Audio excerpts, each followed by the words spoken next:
So the other problem that I work on is ductile to brittle transition temperature evaluation of thin substrates. So basically the metallic foils. The objective is to look into the temperature at which there is a ductile to brittle transition. So we do a lot of slitting, so a lot of slitting of these webs. So when you slit the web, you want to have a clean cut. You don't want to have any edge burrs, or you want to minimize your edge burrs, because it has a direct impact on the efficiency of the module. So even at small regions, we try to have a clean cut. So part of this exploration is looking at testing these materials at low temperatures. But we want to find out at what temperature we can see that kind of brittle transition temperature. So typically at room temperature, these foils have ductile behavior.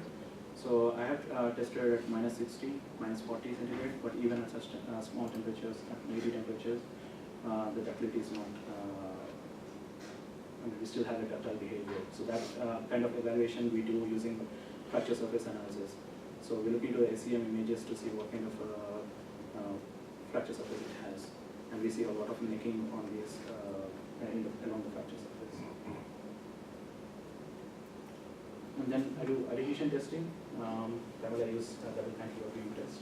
Adhesion is it is of importance mainly to see the adhesion between the film that is deposited on the substrate. So we want to find out the adhesion between the deposited film and the substrate. And then flexure testing of ceramics. Primarily I do 3-point bending, and then fatigue testing. This is where the fatigue testing I do on the wire, the thin wires, also on the solder joints. And then reliability testing. So I belong to a reliability group. So we do a lot of accelerated thermal cycling testing, outdoor performance evaluation, and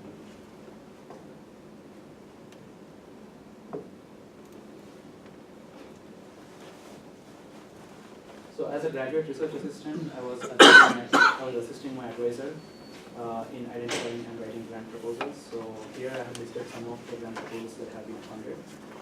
The first one is Air Force Research Laboratory, modeling of continuous fiber reinforced ceramic composites. So this is my PhD dissertation topic. So the PI on this is not my advisor, but it's from the Material Science Department. But my advisor was a co-PI on that, and I have provided some information for the proposal. And the Navy SPI phase 1, lightweight fiber reinforced transparent composites for arbor applications.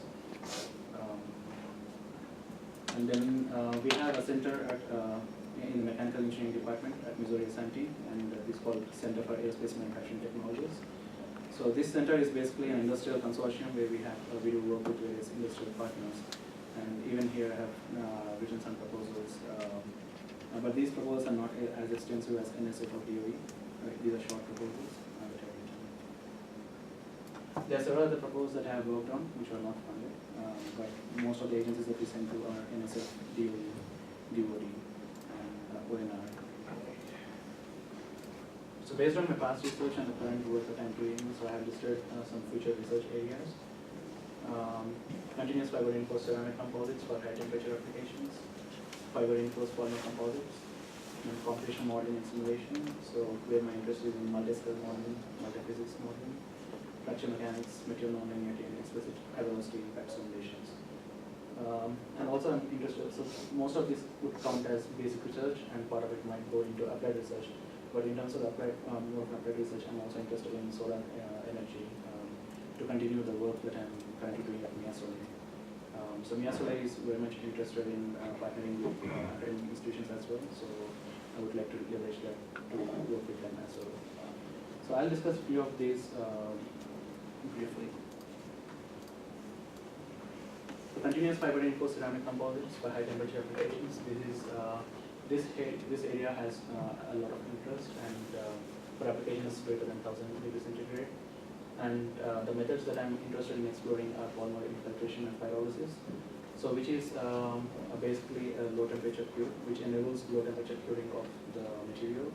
So we do so the PIP process involves so basically we can use low temperature polymer composite manufacturing methods and in order to manufacture ceramic composite. So we do a bunch of repetitions of low temperature curing on this in this process, and do infiltrations and then low temperature cure. Finally, we do a high temperature cure that would convert the polymer into a ceramic. And then fiber reinforced polymer composites. So here I'm interested in looking at the low cost out of autoclave treated process. And I'm also interested in the BMI composites for high temperature applications that is greater than 200 degrees centigrade. As part of this work, I'm also interested in looking at the building panels with a foam core that is sandwiched between the face sheets.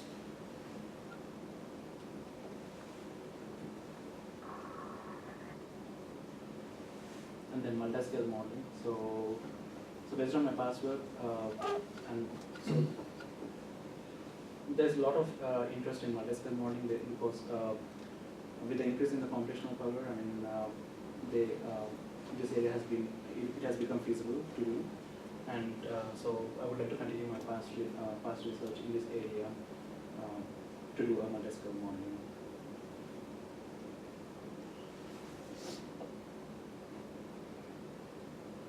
So I have good experience with various fundamental tools, and then I have programming background. I also have hands-on experience in various composite manufacturing techniques and testing. I also have hands-on experience with various material testing techniques like DSC, DNA, TGA, and Instron. So I would like to leverage this experience for both my research as well as teaching. In terms of professional affiliations, I'm a member of SAMP and ASME, and I was also a technical review member for SAMP and also International Journal of Damage Mechanics. Recently, I also volunteered to be a co-chair at the CMX conference in Dallas.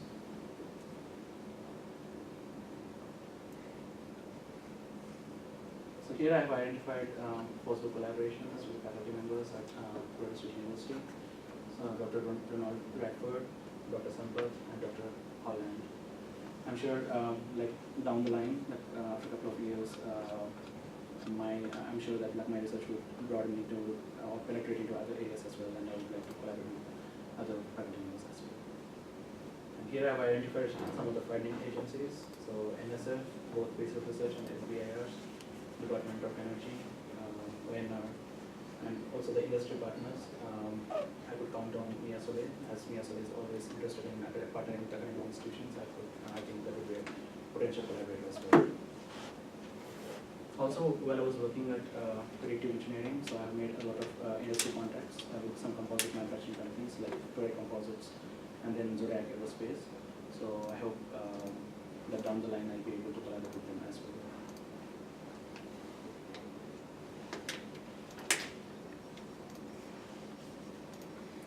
I was a graduate teaching assistant during my master's and PhD. I was a graduate teaching assistant for 3 courses: Fundamental Analysis 1 and 2, and Introduction to Composite Materials and Structures.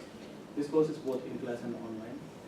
So as part of these courses, I have trained students in various fundamental codes, Francis, Abacus, and Fluent, and I have developed training manuals for these courses, and grading homework assignments and required, and also addressing student questions.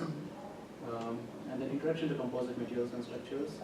So I was demonstrating the composite manufacturing methods to the students, and I was assisting my advisor in lecture notes. And part of this work is, when I say addressing student questions, it is not just in class, even out of class. Whenever like a student approaches me, I'm always open to address their questions. And the students ranged from undergraduate students to even PhD students. Some of the students, so they might be more into experimental work, but they have thoughts that they need a little simulation. So they used to approach me for help, and I always was open to listen. So my philosophy for teaching is to inspire and motivate students to become successful in their careers as well as their life.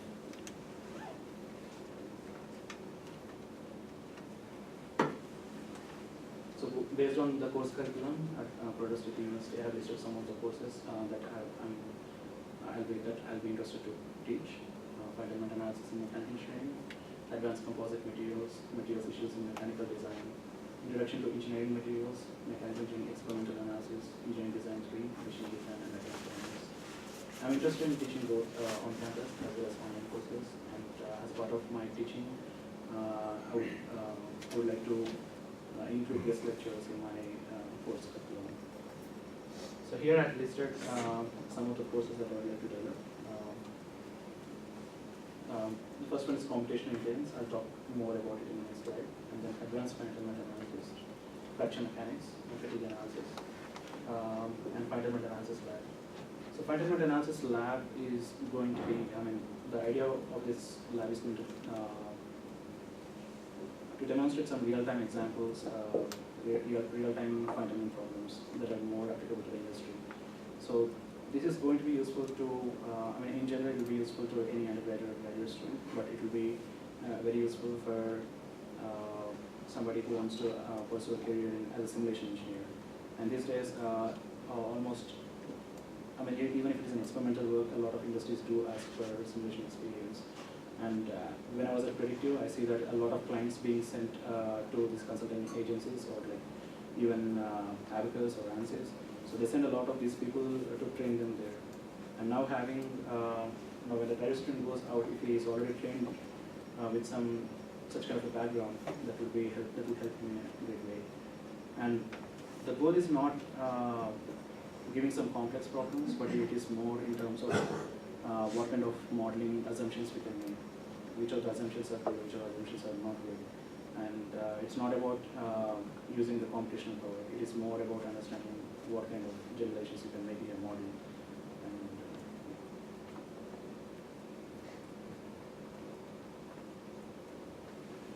so as a graduate student, so I took this course on computational intelligence, it is like artificial intelligence, and just out of my interest I took this course. And so wherein I got introduced to different techniques like neural networks, swarm optimization, evolutionary computing, genetic algorithms, fuzzy logic.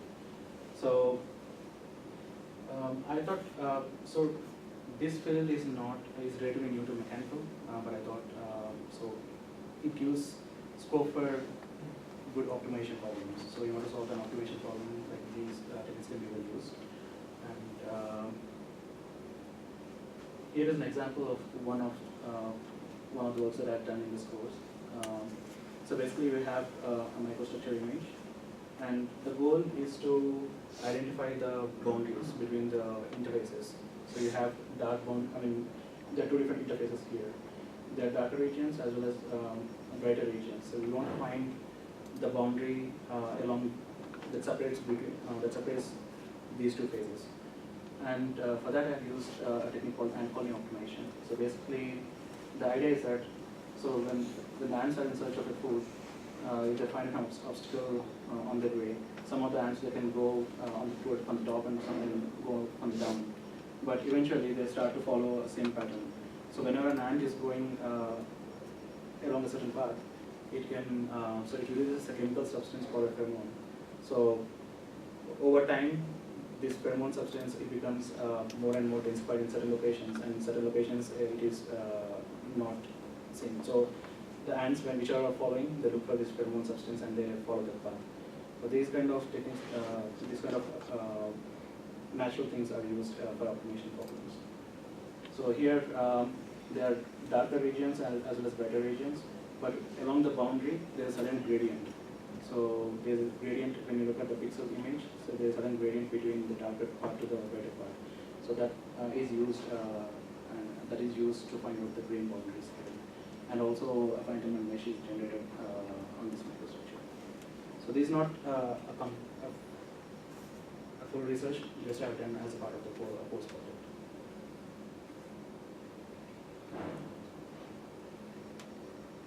So these are my journal publications and then conference proceedings. So overall,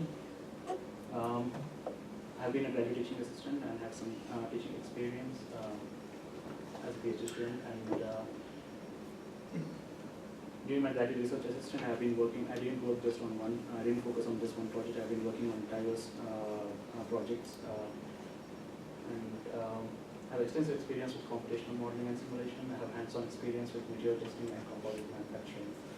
And I also have experience with assisting my professor in writing grant proposals.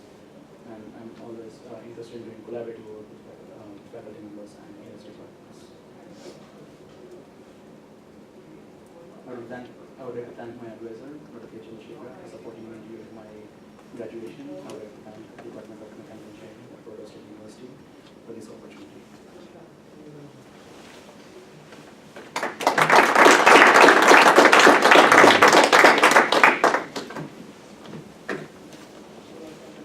Questions? So you talked a little bit about modeling the web on the rollers. Yeah. Did you do any modeling of how the flexible substrate would interact with the semiconductor materials, or in terms of like what strain it could withstand, or cycles, or anything like that? No, not a lot. I mean, this is an ongoing study. So when you say flexible, you mean like the two layers? One is a flexible layer on a rigid substrate. Is that the thing that you're asking? Yeah, I guess I'm just wondering, like the flexible panels, a big concern is that the materials you put on them cannot withstand the flexing. If you put them outside and there's hail or wind or whatever, so. No, I haven't looked into that.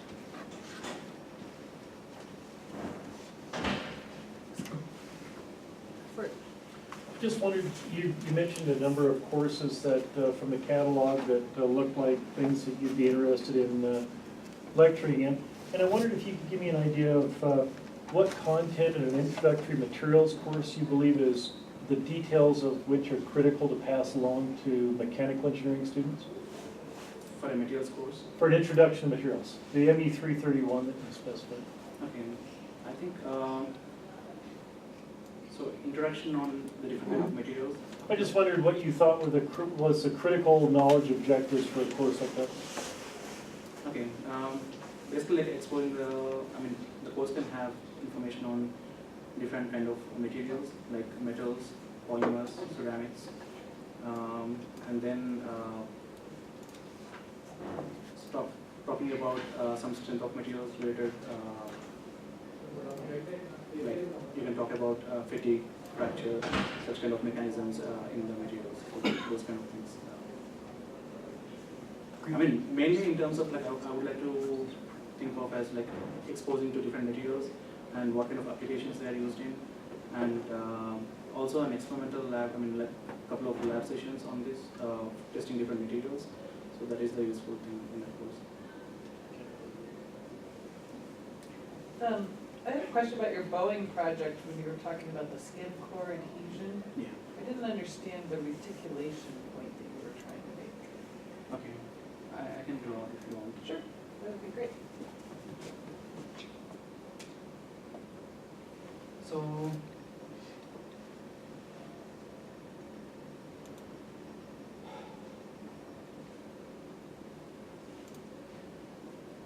basically there is one cell of a honeycomb core, and the process involves like we apply an adhesive layer on the honeycomb core, and then by applying a sequential, not sequential, simultaneous application of temperature, like a heat gun, as well as air pressure.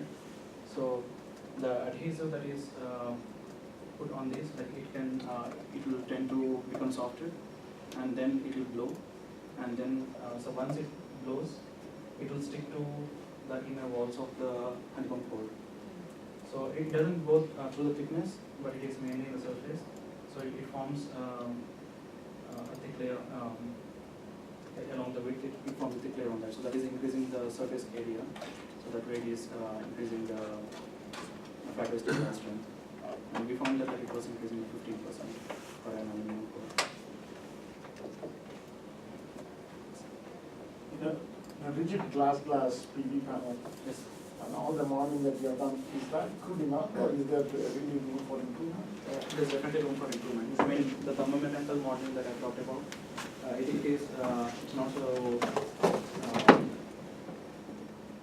it's not so easy to say. I mean, as mentioned there, it's not just so easy to do thermomechanical modeling, because especially like when it involves a bunch of polymers, like a polymer stack, having different stiffness behavior as it changes with temperature, it is a quite complicated problem. And even in terms of the modeling, it's not so easy, especially when the material goes to higher temperatures.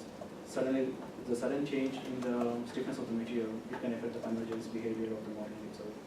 So there are some issues that needs to be resolved, and yeah, always doing the simulation of these at the module level is a difficult thing.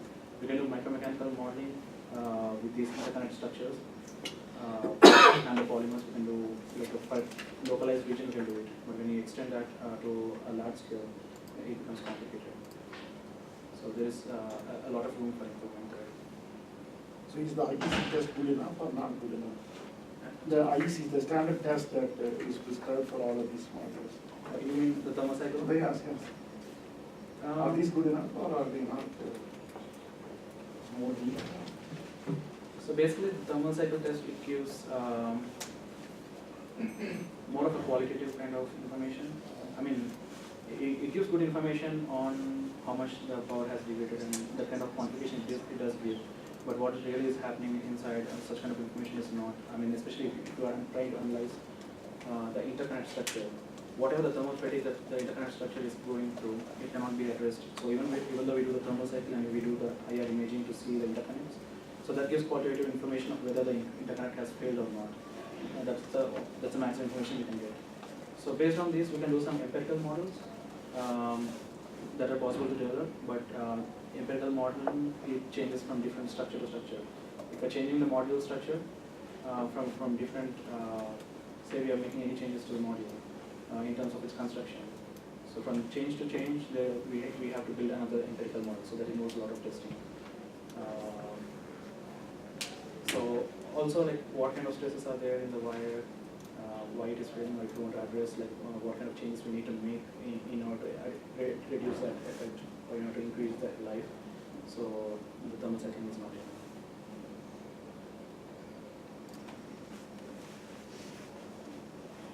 I got a question about slide 9. Slide.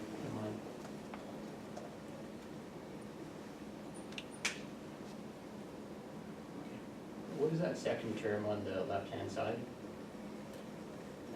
So this is basically like a convection term, like which would account for the flow of the resin, like the velocity of the resin. So is that supposed to be a second derivative or a first derivative there?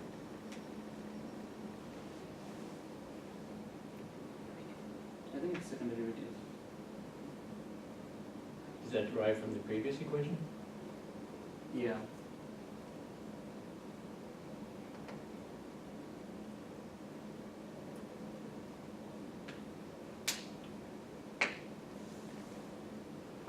So it's, I'm not sure if I'm missing any terms there, but yeah, it has to be second derivative. Convection is usually a first derivative. You said gradient of temperature there, so it's convected. And that's how you get a change in temperature. Yeah. Another question is, what is the, why choose a neural network for doing optimization instead of, say, a gradient-based approach? Yeah, there are many automation techniques that we could use, but here, because I have background in the artificial neural networks, so it was part of the exploration to use artificial neural networks. And the idea is that, so right now, the amount of data that we are using here is like small scale data, but the idea is that we can extend it to, even with a large amount of data, we can handle that. So then with the neural networks. Maybe what are the advantages or disadvantages then for using neural compared to gradient-based? That is something that still needs to be explored. So here, the part of the neural network is not like an extensive study. It's just an exploration.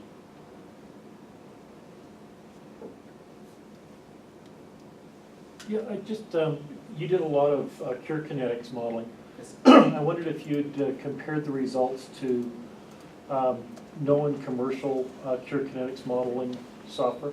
Yes. So what did you Not the compare to?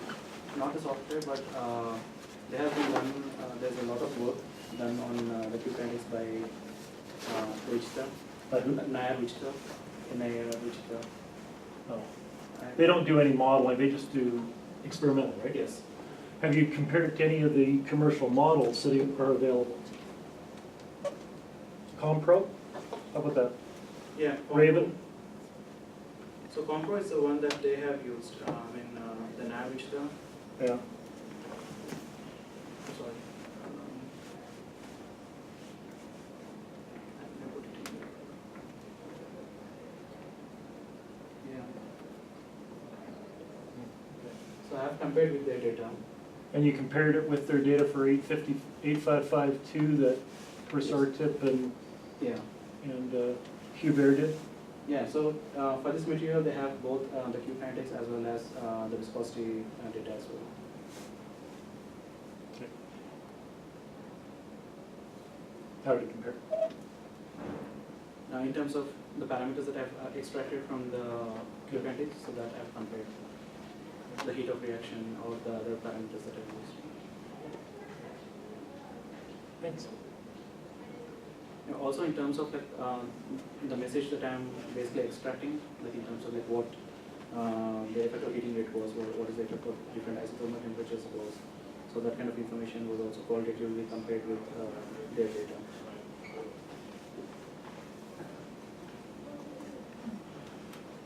Anybody else? Well, looks like we can